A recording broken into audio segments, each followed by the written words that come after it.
আসসালামু আলাইকুম। সবাইকে শুভেচ্ছা জানাচ্ছি। মাসুম মাহবুব দেখছেন ওপেন দ্য ইউটিউব চ্যানেল এবং মাসুম মাহবুব ফেসবুক পেজ। আন্তর্জাতিক বিশ্বের বেশ কিছু গুরুত্বপূর্ণ খবর আছে। আমাকে একজন প্রশ্ন করেছেন, "আপনার চ্যানেল কয়টা?" আমার চ্যানেল তো দেখতেই পাচ্ছেন আমাকে। কিন্তু আমার সবচেয়ে আফসোস লাগে আমি যখন প্রত্যেকটা ভিডিও করি, আমি আমার প্রত্যেকটা ভিডিওর শুরুতে বলে দেই, "দেখছেন ওপেন দ্য ইউটিউব চ্যানেল এবং মাসুম মাহবুব ফেসবুক পেজ।" তো এই শব্দটা থেকে আপনারা বোঝেন না যে ২ টো পেজ আমার। আমার ভিডিও বাকি যারা চুরি করছেন বিভিন্ন পেজে, প্রায় শতাধিক পেজ ইউটিউব তৈরি হয়েছে যারা আমার ভিডিওগুলো চুরি করে দিচ্ছে। সেখানে কি নামটা দেখছেন না? কি নামে আছে? একটু আন্তর্জাতিক খবর যখন রাখবেন অনেকে বলছি, আপনাদের উদ্দেশ্যে বলছি না যারা চোরদের ভিডিও দেখছেন, একটু নাম খেয়াল করবেন কোন চ্যানেলে দেখছেন। ওকে? আর আমাদের আরেকটি ডকুমেন্টেশন চ্যানেল আছে ওপেন ভিউ টিভি। এটাও কিন্তু আমাদের, সেখানে আমরা আ ডকুমেন্টারিগুলো, আন্তর্জাতিক মানের ডকুমেন্টারিগুলো দেখানোর চেষ্টা করি। চলেন আমরা মূল খবরে চলে যাচ্ছি। আজকে আর এই বিষয়ে আলোচনা করতে চাই না। আপনাদের শুধু জাস্ট অবগত করলাম। প্রিয় দর্শক, আজকের মূল শিরোনাম, ইরান নিউক্লিয়ার বানাচ্ছে না বানিয়ে ফেলেছে? তার দুটো তথ্য এসছে নতুন করে। এক, হঠাৎ করে ইন্টারন্যাশনাল অ্যাটমি এনার্জি যিনি চিফ, অর্থাৎ IAEA এর প্রধান রাফায়েল গ্রোসি ইরানে ঢুকতে চাচ্ছেন। ইরান তাকে বলছে, "আসো তুমি, তোমাকে ঢোকাবো।" কোন দিক দিয়ে ঢোকাবো বুঝতে পারছেন তো? হঠাৎ করে এই রাফায়েল গ্রোসি কেন ইরানে ঢুকতে চাচ্ছেন? আমেরিকা ইসরায়েলের খেলাটা কি? ২ নম্বর খবর, চীন পাকিস্তানের হাতে 5th প্রজন্মের যুদ্ধ বিমান দিতে যাচ্ছে। যে খবরে ভারতের ঘুম হারাম হয়ে গেছে। চীন কি খেলাটা খেলতে চায় বাংলাদেশ এবং পাকিস্তানকে নিয়ে? এই দুটো প্রসঙ্গে আজকে ডিটেইল আলোচনা দেব আপনাদের। শুনতে এবং দেখতে পাচ্ছেন আশা করি, না? জি, শামীম ভাই আপনি দেখছেন আমাকে, অন্তরস্থল থেকে ভালোবাসা জানিয়েছেন। আপনার জন্য শুভেচ্ছা শামীম ভাই। মোজাম্বিক থেকে দেখছেন মফিজ ভাই, জি, আপনাকেও ভালোবাসা জানাচ্ছি। তো এখন এই মুহূর্তে দুটো প্রসঙ্গ আমাদের সামনে আসছে। এক, ইরানের ভেতরে যে পরমাণু বিজ্ঞানীরা একের পর এক অর্থাৎ ধারাবাহিক মারা গেলেন, ইরান কাকে সবচেয়ে বেশি সন্দেহ করছে? ইরান বলছে যে আমরা এজন্য IAEA এর যে আন্তর্জাতিক নিউক্লিয়ার বিষয়ক প্রধান মিস্টার রাফায়েল গ্রোসিকে সন্দেহ করা হচ্ছে। বলা হচ্ছে যে আমরা এই ব্যক্তিকে আমাদের প্রত্যেকটি নিউক্লিয়ার সাইট পর্যবেক্ষণের অনুমতি দিয়ে ভুল করেছি। কারণ তিনি আমেরিকা এবং ইসরায়েলের এজেন্ট হয়ে কাজ করছেন।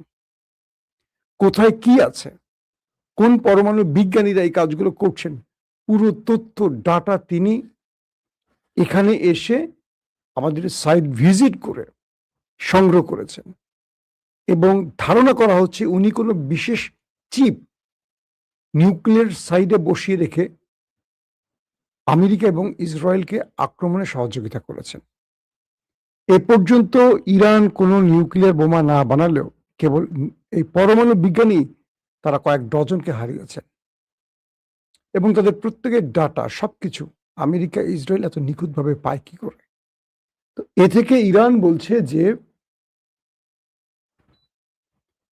এই রাফায়েল গ্রোসি তাদের সন্দেহের প্রথম তালিকায় রয়েছেন এবং তিনি এখানে এসে সাইট ভিজিট করছেন আর ভেতরে ইসরায়েল এবং আমেরিকার CIA এবং মোসাদের এজেন্ট হয়ে কাজ করছেন। সো তাকে আর ইরানের ভেতরে ঢুকতে দেওয়া হবে না। যখন রাফায়েল গ্রোসি ইরানের ভেতরে ঢোকার অনুমতি চেয়েছেন, ঠিক সেই সময়টি ইরান আবার এই ঘোষণাটি দিল। মূলত ১০০ দিনের লড়াই শেষে ৪০ দিনের যুদ্ধ, তারপর যুদ্ধবিরতি সব মিলে প্রায় ২০ দিনের কাছাকাছি হয়ে গেল। আমেরিকা এখন পর্যন্ত জানছে না, ইসরায়েল এখন পর্যন্ত জানছে না ইরানের সেই নিউক্লিয়ার সাইটগুলোর অবস্থা কিংবা ইরানের যে পরমাণুগুলো আছে সমৃদ্ধকরণ পরমাণুগুলো আছে এগুলো কোথায় আছে, কি অবস্থায় আছে, যে কারণে আমেরিকা এই বিষয়টি নিয়ে যথেষ্ট টেনশনে আছে। পাশাপাশি আমেরিকা এবং ইসরায়েল চিন্তা করছে যে এই সময়টির মধ্যে ইরান এটিকে 60% থেকে 90% সমৃদ্ধ করে কোনো অ্যাটম বোমা বানিয়ে ফেলেছে কিনা। তো এই জন্যই আমেরিকা এবং ইসরায়েল তারা রাফায়েল গ্রোসিকে নতুন করে ইরানের ভেতরে পাঠিয়ে তথ্য উপাত্ত সংগ্রহের কাজ করতে চান। এটি হলো ইরানের অভিযোগ। তো সেই আলোকে ইরান রাফায়েল গ্রোসির উপর নিষেধাজ্ঞা দিয়ে বসেছে, বলছে আমাদের সাথে আমেরিকার 60 দিনের যে চুক্তিটি, অর্থাৎ আগামী 60 দিন আমরা যুদ্ধবিরতি মেনে চলব, শান্তি চুক্তির নিয়ম ফর্মুলা মেনে চলব, কিন্তু এই 60 দিনের মধ্যে কোনো আইএই এর অর্থাৎ অ্যাটমিক এনার্জি কোনো ব্যক্তিরা এই দেশে আসবে না। 60 দিন পর আমরা একটি মেকানিজমের মাধ্যমে দুই দেশ আবার আলোচনায় আসব। সেই সময়টি আমরা নির্ধারণ করব ইরান তার নিউক্লিয়ার বিষয়ে কি সিদ্ধান্ত নেবে, বা আমেরিকার কি চাইছে, বা আন্তর্জাতিক ইউনিটি বা জাতিসংঘ কি চাইছে। কিন্তু এর মধ্যে আমরা কোনোভাবে আইএই এর কোনো সদস্যকে ইরানে ঢুকতে দেব না। বাস, আমেরিকা ইসরায়েলের চাল ভেস্তে গেল। কারণ এই ব্যক্তির মাধ্যমে ট্রাম্প নেতানিয়াহু বোঝার চেষ্টা করছিল ইরান কি করছে আসলে তার সমৃদ্ধকরণ ইউরেনিয়াম, এটি কি বোমায় রূপ নিয়েছে, বা আমেরিকা আদৌ কতটুকু ক্ষতি করতে পেরেছে, বা ইরান তার নিউক্লিয়ার সাইটগুলোকে কতটুকু সংস্কার করে আবারও কাজ শুরু করেছে। টোটাল ডাটা আমেরিকার জানার বাইরে। ইরান এমন ভাবে ভেতর থেকে, অর্থাৎ এই ইন্টারন্যাশনাল মানে আইএই এর যে সদস্যদের তথ্য, সে তথ্যের মাঝে এমন ভাবে দেয়াল তৈরি করে দিয়েছে আমেরিকা ইসরায়েল এই মুহূর্তে কোনো তথ্য নিতে পারছে না। আর তাই তাকে পাঠানোর চেষ্টা করছে। তিনি এখন সাংবাদিক সম্মেলন করছেন বা ক্যামেরায় এসে বলছেন যে আমি ইরান যেতে চাই, কিন্তু ইরান আমাকে অনুমতি দিচ্ছে না। ইরান বলছে তোমাকে আর কখনোই অনুমতি দেওয়া হবে না, তুমি হলে ওই দুটো দেশের এজেন্ট, তোমার কারণে আমাদের এই লোকগুলো মারা গেছে। সো তোমাকে পৃথিবী উল্টে গেল, যদি যুদ্ধ আবারও শুরু হয় হবে, তোমাকে ঢোকার অনুমতি দেয়া হবে না, হবে না, হবে না। বুঝতে পারছেন খেলা কোন দিকে চলে গেছে। এখন ট্রাম্প কি করবেন? এখন ট্রাম্প হাউকাউ করবেন। ইসরায়েলের নেতা নিয়ে এখন ট্রাম্পকে বলবে তুমি তো যুদ্ধবিরতি ঘটিয়ে ফেলেছো, ইরানকে সব দিয়ে দিয়েছো, এখন দেখো ইরান কি করে। এই তো ইরান বোমা বানিয়ে ফেলছে।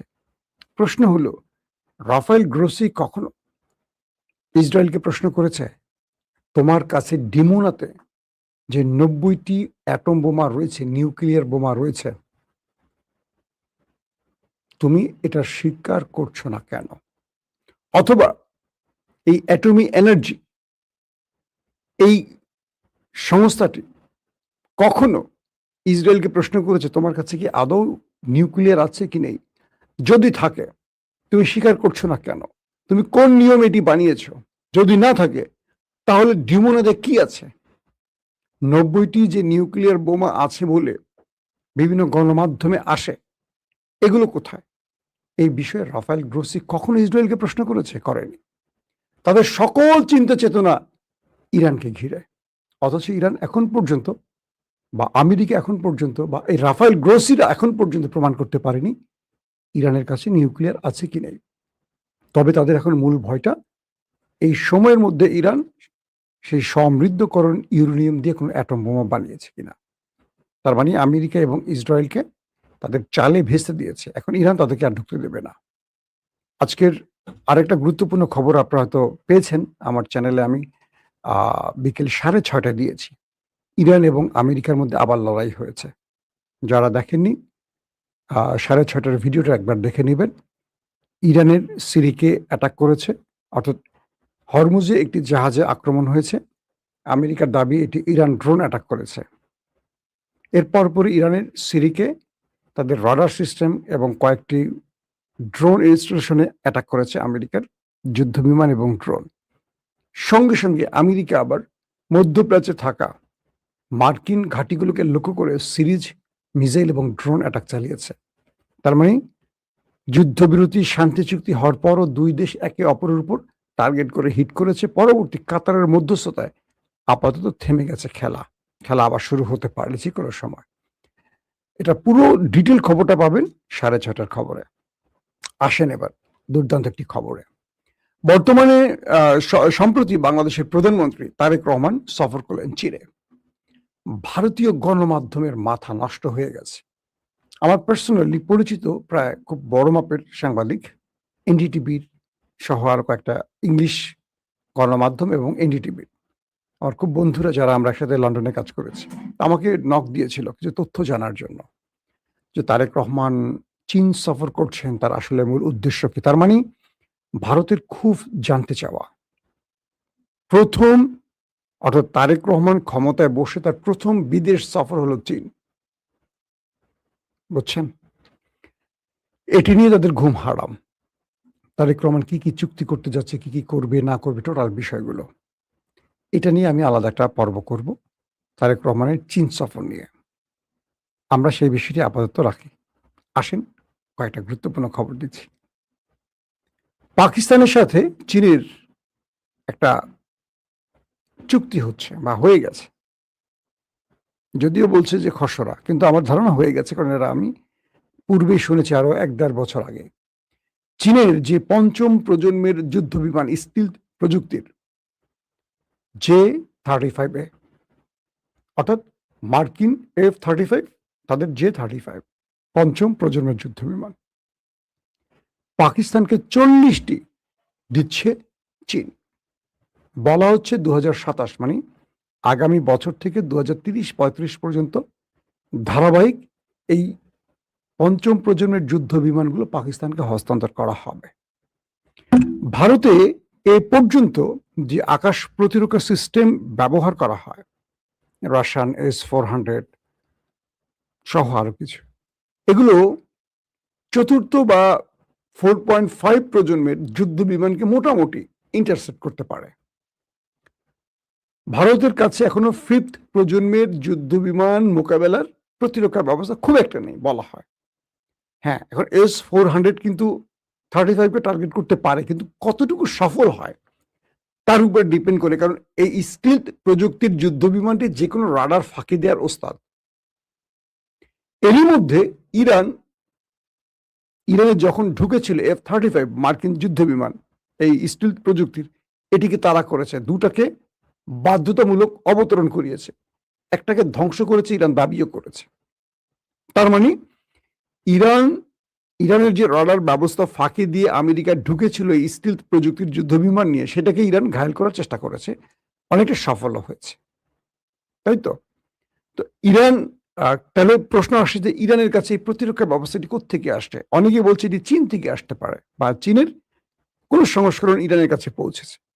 তো যখনই পাকিস্তানকে চীন J-35 দিচ্ছে বলছে বা দিচ্ছে 27 সাল থেকে, তখনই ভারতের কপাল কুঁচকে গেছে, ভারত টেনশনে পড়ে গেছে, কারণ ভারতের যে প্রতিরক্ষা ব্যবস্থা আছে এটাকে এখন নতুন করে সাজাতে হবে। এবং ভারত পাকিস্তানের সীমান্ত লাগোয়া বা দুটো দেশ প্রতিবেশী দেশ হওয়ায় সাম্প্রতিক বুনিয়ানো মারসুস এবং অপারেশন সিঁদুরে পাকিস্তান কেবল চতুর্থ প্রজন্মের যুদ্ধ বিমান F-16 দিয়ে পুরো ভারতকে কাঁপিয়ে দিয়ে আসছে। তাদের যে ব্রহ্মস মিসাইল স্টোরেজে হিট করেছে, তাদের শ্রীনগর সহ কয়েকটি গুরুত্বপূর্ণ জায়গায় হিট করে এসছে, এবং বলা হয় কয়েক ঘন্টা ভারতকে অন্ধকার করে দিয়ে আসছিল পাকিস্তান। লাস্টে বাধ্য হয়ে কয়েক শত না কয়েক হাজার ভারতীয় সেনা ওপারে চলে গেছে। পরে আমেরিকার মাধ্যমে নরেন্দ্র মোদী বাধ্য হয়ে সিজফায়ার ঘটিয়েছে। তো সেই পাকিস্তানের হাতে যদি এখন এই স্টিলথ প্রযুক্তি, পৃথিবীতে এই মুহূর্তে যুদ্ধ বিমানের ক্ষেত্রে পঞ্চম প্রজন্মের স্টিলথ প্রযুক্তির আমেরিকার, রাশিয়ান হলো Su-35, আর এদের হলো J-35, ওদের F-35, এই তিনটি দেশের কাছে যে পঞ্চম প্রজন্মে আছে, এই পঞ্চম প্রজন্মের খেলা পাকিস্তানের কাছে পৌঁছে যাওয়া মানে হলো ভারতের জন্য ঘুম হারাম হওয়ার ঘটনা। ভারতকে বিশাল বিশাল অ্যামাউন্ট খরচ করে এখন প্রতিরক্ষা ব্যবস্থা, রাডার সিস্টেমকে আপডেট করতে হবে, এক। 2 নম্বর, ইলেকট্রনিক্স ওয়ারফেয়ারের যে খেলা, সেই খেলা তুরস্ক এবং চীন পাকিস্তানকে যা দিয়েছে সেটা কিন্তু ভারতের কাছে নেই। ভারতের কাছে প্রায় ৫ থেকে ৬০০ ফাইটার জেট আছে মনে করেন। এর মধ্যে সেকেলে, একেলে আগামীকালের কয়েক কালেরই আছে। কিন্তু তাদের কাছে যে সবচেয়ে পাওয়ারফুল রাফায়েল, সেই রাফায়েলকে ৫ টিকে মাটিতে শুইয়ে দিয়েছিল বুনিয়ানু মারসুসে পাকিস্তান।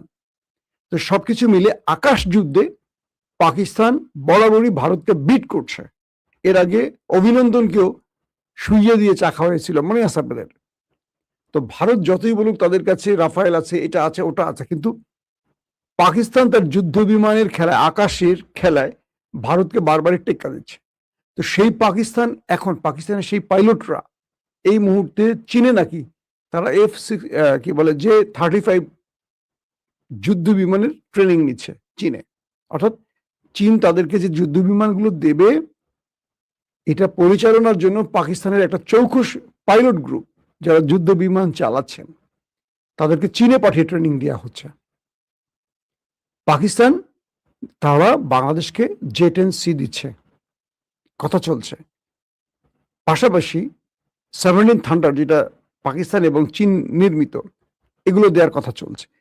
এগুলো পেলে বাংলাদেশ মোটামুটি আকাশে ভারতকে বিট করার সক্ষমতা অর্জন করবে। সংখ্যায় কতটি সেটা পরের কথা, কিন্তু ভারত অ্যাটাক করলে বাংলাদেশ নীরবে বসে থাকবে না, বাংলাদেশও পারবে, সেটার একটা বিষয় বললাম। পাশাপাশি তুরস্ক বাংলাদেশকে ড্রোন দিচ্ছে। চীন বাংলাদেশকে আরো কি কি দিবে সেই বিষয়টি হয়তো আমরা সামনে বলবো তারেক রহমানের এই আলোচনার আরো কিছু আদ্যপান্ত জেনে। কিন্তু পাকিস্তান যদি ৫ম প্রজন্মের যুদ্ধ বিমান পেয়ে থাকে, এটি হবে বাংলাদেশের জন্য আর একটা খুশির খবর। কারণ পাকিস্তানের সাম্প্রতিক সময় একটা বড় পাইলট যারা ভারতের আকাশে উঠে ভারতকে পরাজিত করেছে, আমি জেনেছি তারা বাংলাদেশে এসে বাংলাদেশের পাইলটদের ট্রেনিং এর একটি সেশন করেছেন পাকিস্তান থেকে এসে। এই যে যাত্রাটা শুরু হয়েছে, এটা নরেন্দ্র মোদীর জন্য খুব টেনশনের কারণ হয়ে গেছে। তাই বলতে হবে এই মুহূর্তে তারেক রহমানকে সবচেয়ে সজাগ যেমন থাকতে হবে এবং সবচেয়ে নিরাপদ অবস্থায় তাকে থাকতে হবে, বা তার আশেপাশে যারা আছেন সবাই তো আর বিশ্বাসী না, বিশ্বাসীর মধ্যে অবিশ্বাসী থাকে। যেমন জিয়াউর রহমানকে প্রাণ দিতে হয়েছে, তারেক রহমান যেই পরিকল্পনা এগুচ্ছেন সেই পরিকল্পনাগুলো বাস্তবায়ন করতে হলে তার জন্য আমাদেরকে অনেক সজাগ থাকতে হবে। কারণ এইটুকু বিশ্বাস করি, তার এই চীন সফর ভারতের কাছে গলার কাটা হয়ে যাচ্ছে। হয়তো অনেক কিছু প্রকাশ্য অপ্রকাশ্য হবে যেটা আমি আপনি জানেন না, জানিও না, মিডিয়াও আসবে না। হয়তো সেই তথ্য কোনো না কোনোভাবে রয়ের হাত ধরে ভারতের কাছে আছে। তো সবকিছু মিলে আমরা একটা বাক্য বলতে পারি, তুরস্ক, চীন, পাকিস্তান যদি আমাদের পাশে থাকে, নরেন্দ্র মোদীর ভারত আমাদের একটা চুল ছিঁড়তে পারবে না। তাই আমাদের কূটনীতিতে প্রতিবেশী ভারতের সাথে বন্ধুত্ব আমরা চাই, তবে তাদের দখলদারিত্ব এটা আমরা মানব না, তাদের খবরদারি আমরা মানব না। আমরা বন্ধুত্ব চাই সমতার ভিত্তিতে। আবারও বলছি, সমতার ভিত্তিতে, ছোট আর বড় ভাই হিসেবে না। দুটো রাষ্ট্রের ফ্রেন্ডশিপ আমরা দেখতে চাই, ভারত এবং বাংলাদেশের বন্ধুত্ব আমরা দেখতে চাই। কিন্তু তুমি আমাকে মদ দিবা, গাঁজা দিবা, ইয়াবা দিবা, ফেন্সিডিল দিবা, আর ৫৪ বছরে আমাদের সীমানায় মানুষ মারবা, কোনোদিন আমাদের মানে সামরিক বাহিনীকে তুমি আধুনিক হতে দিবা না, যুদ্ধ কি আমাদের বিমান বাহিনীকে আধুনিক হতে দিবা না, নৌবাহিনীকে আধুনিক হতে দিবা না, কারণ তোমার জন্য আতঙ্ক। তাহলে এমন বন্ধুত্ব আমরা চাই না। তোমার নেশা তুমি খাও, আমরা প্রয়োজনে তুরস্ক, চীন, পাকিস্তান বা আরো যাদের ইরান, প্রয়োজনে ইরানের থেকে আমরা মিসাইল আনবো, শাহেদ ড্রোন আনবো, ভুরি ভুরি আনবো, এনে আমরা আমাদের সীমান্ত না শুধু আমাদের দেশকে অরক্ষিত করব। আমি তারেক রহমানের সাম্প্রতিক যে পলিসিগুলো দেখছি, সেই পলিসিগুলো নিশ্চিন্তে তিনি নীরবে খেলছেন বলে মনে হচ্ছে। তার এই খেলাটা অবশ্যই সফলভাবে বাংলাদেশকে এগিয়ে নেবে। প্রত্যেকে ভালো থাকবেন। আল্লাহ হাফেজ।